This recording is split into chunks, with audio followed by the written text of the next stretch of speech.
Thanks for joining us on the news. My name is Perpetua Fasami Peter. And now the news in detail. The Federal Executive Council, FEC, has approved the National Social Investment Program Establishment Bill 2022. The Minister of Humanitarian Affairs, Disaster Management and Social Development, Sadiya Farouk, disclosed this to State House correspondents shortly after the Federal Executive Council meeting presided over by the President, Muhammadu Buhari, at the Presidential Villa, Abuja. According to Farouk, the executive bill ratifies the NSIP, establishing it as an institution to drive the regime's agenda to lift 100 million Nigerians out of poverty by 2030. Beg your pardon. The minister also revealed that the council approved the National Flood Emergency Preparedness and Response Plan for Nigeria to ensure a more resilient and effective response to tackle flooding nationwide. The federal government has also vowed to descend heavily on foreign airlines selling tickets to Nigerians in dollars, saying such action is a violation of Nigerian laws. Minister of Aviation Hadi Sirika disclosed this to State House correspondents after the week's Federal Executive Council meeting. The minister said findings at government disposal revealed that some airlines are refusing the Naira and were instead charging ticket fares in dollars. He also alleged some other airlines have blocked local travel agencies from accessing their websites for ticketing transactions, choosing to release tickets to passengers at exorbitant rates. He warned that no violator, no matter how highly placed, would be spared if caught breaching the order, as the Nigerian Civil Aviation Authority (NCAA) had been mandated to clamp down on airlines violating the rights of Nigerians. The minister said foreign airlines made over $1.1 billion from Nigeria in 2016 when Muhammadu Buhari's administration cleared the $600 million it inherited from the previous government. He said if the amount was retained in the country through local airlines, it would have created jobs for citizens.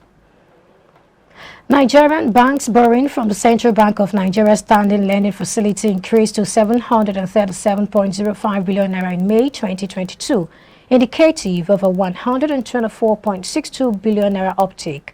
This is according to the CBN's latest monthly economic report. The CBN standing lending facility SLF activities increased by 20.4% to 737.05 billion naira in May 2022, compared to 612.43 billion at the end of April 2022. The report also noted that consumer credit outstanding grew by 0.8% to 2,344.10 billion at end of May, from 2,325.97 billion in the preceding month. The Apex Bank said the total standing lending facility increased considerably by 20.4% to 737.05 billion naira relative to 612.43 billion naira at end of April 2022.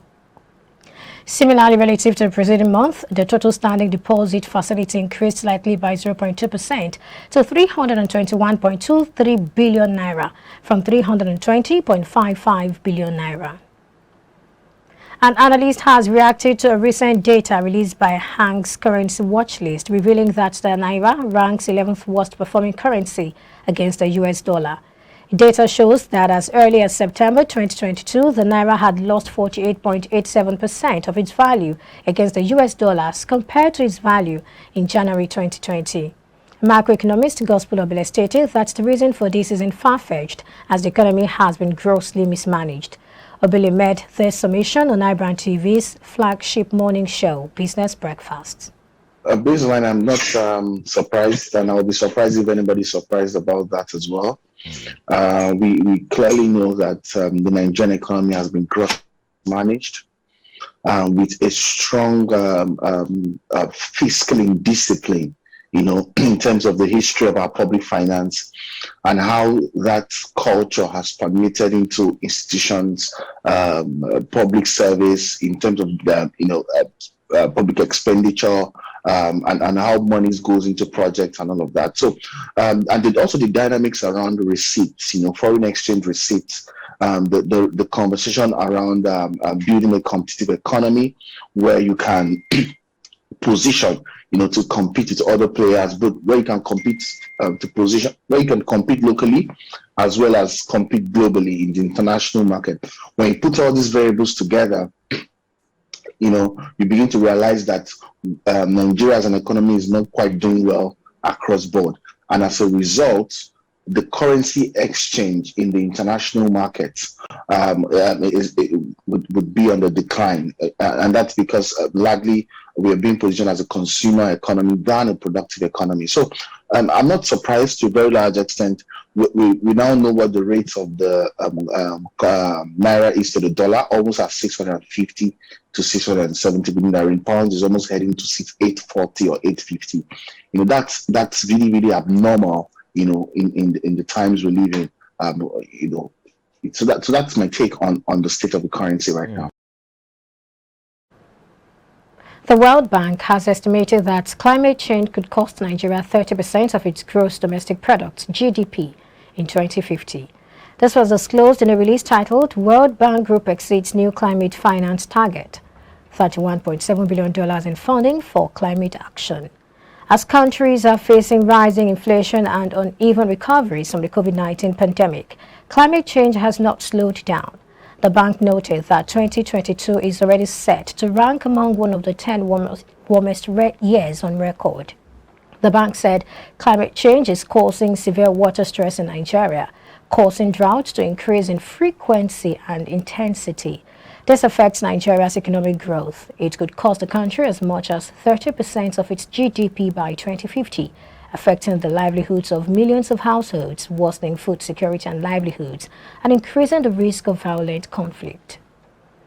Aggregate foreign exchange inflow into the country fell by 17.3% to $5.42 billion in May, according to figures obtained from the Central Bank of Nigeria. The latest figures on foreign exchange flow showed that $5.42 billion was recorded in May, down from $6.56 billion recorded in April.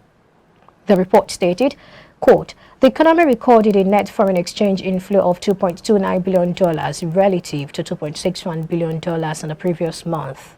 Further analysis showed that foreign exchange inflow through the CBN decreased by 14.2% to $2.12 billion from the $2.47 billion in the preceding month, largely attributed to a 47.2% decline in crude oil export receipts, end of quote. Autonomous inflow also fell by 19.2% to $3.31 billion from $4.09 billion due to decreases in total over-the-counter purchases. The Director General, Securities and Exchange Commission, SEC, Lamido Yuguda, says the Commission's budget deficit rose to a surplus of about 2.5 billion naira at the end of the first half of 2022. Yuguda stated this at the 2023 to 2025 Medium-Term Expenditure Framework and Fiscal Strategy Paper interactive session with the House of Representatives Committee on Finance in Abuja on Tuesday. While stating that the Commission struggles in 2020 and 2021 resulted in its operations running on a deficit, Yuguda said the SEC had to urgently manage its finances, while adding that this reflected in its deficit recorded in 6 months of 2022. Yuguda further said that the SEC has so far carried out its promise to reduce the top-heavy structure in the Commission by offering some top personnel a voluntary exit package, while adding it was able to substantially reduce its workforce by almost 30%. While admitting that the Commission has been operating under very difficult circumstances since it is currently superintending over a market that was affected by the negative impacts of the coronavirus pandemic, the SEC DG assured that steps are being taken to ensure that the fortunes of the Commission continue to improve. Nigeria's oil revenue recorded further shock with Brent crude, the international benchmark, falling below $90 per barrel for the first time in 7 months. Minister of Finance, Budget and National Planning Zainab Ahmed said the government was projecting a total revenue of 8.46 trillion naira in 2023, out of which 1.9 trillion naira is expected from oil-related sources, while the balance would come from non-oil sources. Ahmed had said that crude oil price is pegged at $70 per barrel at the exchange rate of 435 naira 57 kobo per dollar. Oil production is put at 1.69 million barrels per day.